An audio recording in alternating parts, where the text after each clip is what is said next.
नमस्ते, महामाया चैनल में आपका एक बार फिर से स्वागत है। आज मैं आपके लिए लेके आई हूँ नाग पंचमी की कहानी।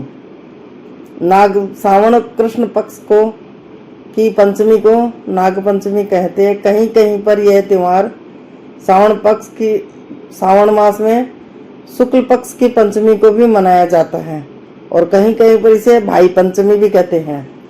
तो अगर ये कथा मेरी आपको पसंद आए तो इसे लाइक कीजिएगा, अगर आप नए हो तो सब्सक्राइब कीजिएगा और कमेंट ज़रूर कीजिए मेरी कहानी आपको ये कैसी लगी। श्रावण पक्ष की पंचमी को नाग पंचमी कहते हैं।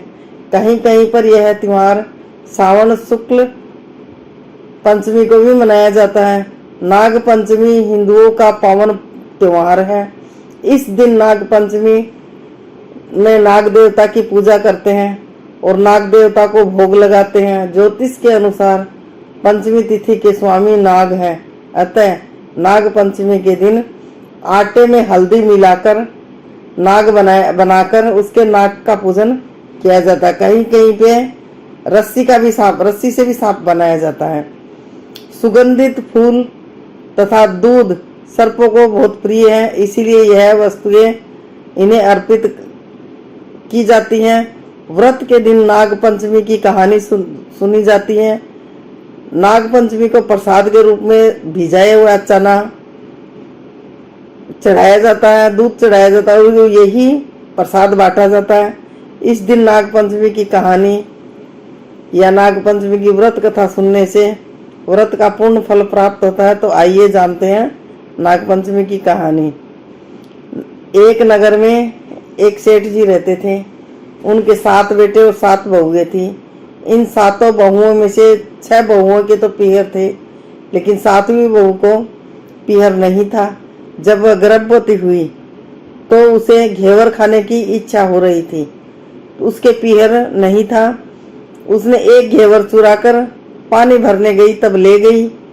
वहां जाकर पेड़ के नीचे घेवर रख दिया और सोचा कि पानी भर के आराम से घेवर खा लूंगी।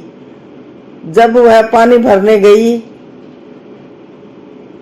तो पानी भरकर जब वापस आई तब घेवर लेने गई तो वहां घेवर नहीं था। उस पेड़ के नीचे एक बाम्बी था, उसमें एक नागिन रहती थी। वह नागिन भी उस समय गर्भवती थी। घेवर को देखकर नागिन की भी इच्छा हुई उसे खाने की और उसने घेवर खा लिया। उस नागिन ने सोचा कि साहूकार की बहू मुझे गाली देगी तो मैं उसे डस लूंगी और वह कुछ नहीं कहेगी, तो इस बिना पीहर को मैं पीहर दिखाऊंगी। साहूकार के बेटे की बहू ने देखा और कहा शायद कोई मेरे ही जैसी होगी और उसने घेवर खा लिया होगा। ऐसा सुनकर नागिन बहुत खुश हुई और उसने अपने बेटों से कहा, तुम इंसान का रूप बनाकर जाओ और साहूकार के बेटे की बहू को लेकर आओ। नागिन के बच्चे इंसान का रूप बनाकर साहूकार की बेटे की बहू को लेने चले गए। वहां जाकर उन्होंने कहा कि हमारी बहन को लेने हम आए हैं।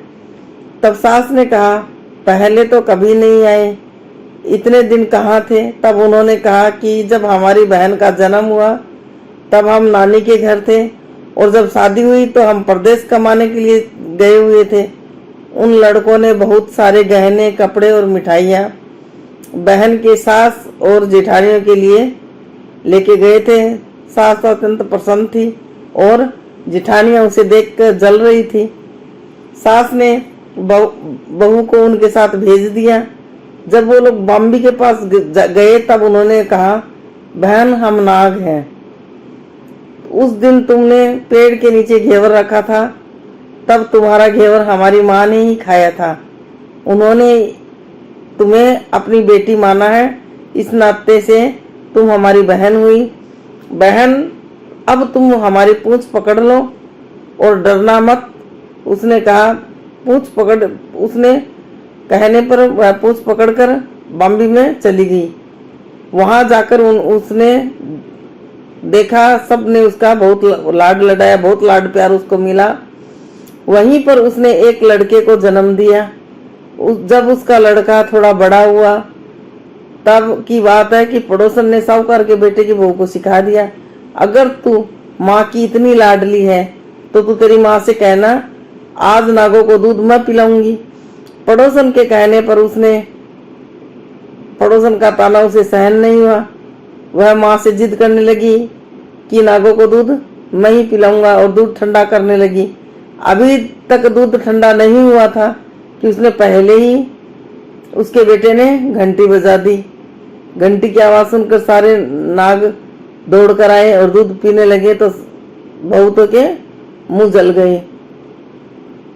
तब नाग क्रोधित होकर माँ को बोलने लगे कि हम तो इसको काटेंगे। तब माँ ने कहा, उन्होंने समझाया कि इसे काटो मत, ये तुम्हें आशीर्वाद देगी। तब साहूकार की बेटे की बहू ने कहा, जीवो मारा नाग नागिन, जीवो मारा खांड्या आंड्या आड्या वीर उठावे देखणियो चीर तो फट जावा पण वीर जीतो रहे। थोड़ा दिन बीत्या, बाद में फिर पड़ोसन ने ताना मारा कि यदि तुझ पर इतना विश्वास करते तो तुझे 7वें कमरे की चाबी, कोठे की चाबी क्यों नहीं देती है। उसने माँ से जिद किया तो चाबी ले ली और ताला खोला तो अंदर झूले में नाग बाबा झूल रहे थे। उसने नाग बाबा से कहा, सत सिया राम बाबा। उन्होंने कहा कि तूने मुझे सत सिया राम बाबा कहा है, नहीं तो मैं तेरे को डस लेता। तब उसने कहा, आप मेरे पिता हो, मुझे कैसे डस सकते हो। और बोली, जीवो नाग नागिन, जीवो बासुग नाग, जीने मेरो लाड लड़ायो 9 करोड़ को हार। नाग देवता ने उसको 9 करोड़ का हार दे दिया। माँ ने अपने बेटे से कहा, बाई को तो अब बड़े घरों की में हाथ डालने लगी है, उसे घर पहुंचा दो। नागों ने साहूकार के बेटे की बहू को बहुत सारा गहना कपड़ा देकर ससुराल पहुंचा दिया। थोड़े दिन की बात, उसका बच्चा झाड़ू तोड़ रहा था। ताई ने कहा, झाड़ू मत तोड़, इतना तोड़ने का शौक है तो तेरे नाना मामा के यहाँ से लाया होता। सांपों ने यह सुन लिया। माँ से जाकर कहा, माँ ने 2 झाड़ू सोने की बनवाई और 2 चांदी की बनवाई और दे आए। ताइयां देखकर जल गई, कहने लगी, इसके तो ताने मारने से भी धन बढ़ता है। कुछ दिनों बाद की बात है कि बच्चा गेहूं बिखेर रहा था। ताई ने ताना मारा, गेहूं बिखेरने का शौक है तो नाना मामा के यहाँ से ले आता, हमारे यहाँ क्यों बिखेर रहा है। सांपों ने फिर सुन लिया। उन्होंने जाकर माँ से कहा तो माँ ने 2 बोरी सोने के गेहूं की गढ़ा दी, 2 बोरी चांदी के दानों की गढ़ा दी और बोले, जाओ दे आओ। ताइयां फिर जल गई, कहने लगी, इसको ताना भी मत मारो, इसका तो धन बढ़ता है। छोटी जिठानी ने लकड़ी लेने गई, वहां सांप था। उसने सोचा सबसे छोटी को भेजना चाहिए, सांप उसे खा जाएगा और मुसीबत खत्म हो जाएगी। छोटी बहू लकड़ी लेने गई तो वहां सांप बैठा था। बोली, राम राम भाई जी। सांप ने झट से बिछुए दिए, पहनकर छम छम करती चली आई। जिठानियां देखकर फिर जल गई। 2-4 दिन बाद पान की गाड़ियों में एक सांप था। देखा बड़ी जिठानी ने और उसने छोटी को पान लेने भेज दिया। उसने सोचा आज तो अवश्य ही सांप काट लेगा। सांप को देखकर छोटी बोली, भैया घर में क्या हालचाल है, घर में सब ठीक है। सबको मेरा राम राम कहना। सांप ने मुंदड़ी पहना दी।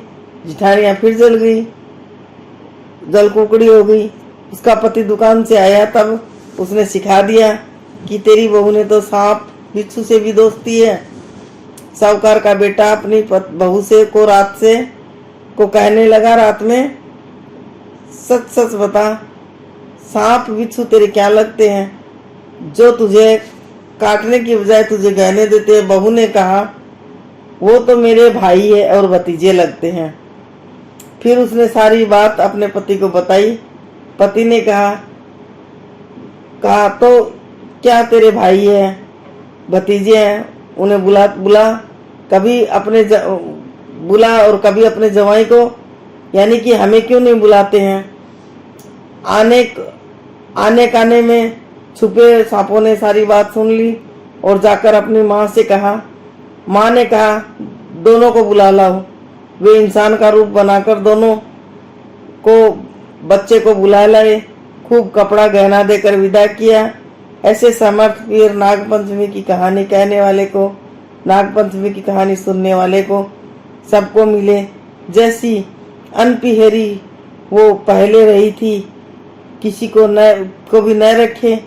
जैसे उसको भगवान, जैसे उस साहूकार की बेटे की बहू को पियर दिखाया, वैसा सबको दिखाना। कहने वाले को, सुनने वाले को अधूरी है तो पूरी करना, पूरी तो प्रमाण छोड़ना। यह थी नागपंचमी की कहानी। अब मैं आशा करती हूँ कि आपको ये कहानी पसंद आई होगी। अगर पसंद आई हो तो इसे लाइक कीजिए, सब्सक्राइब कीजिए और कमेंट ज़रूर कीजिए। इसके बाद में जो विनायक जी की कहानी सुनी जाती है उसका वीडियो मैंने डाल के रखा है। लास्ट तक मेरी कहानी सुनने के लिए आपका बहुत बहुत धन्यवाद।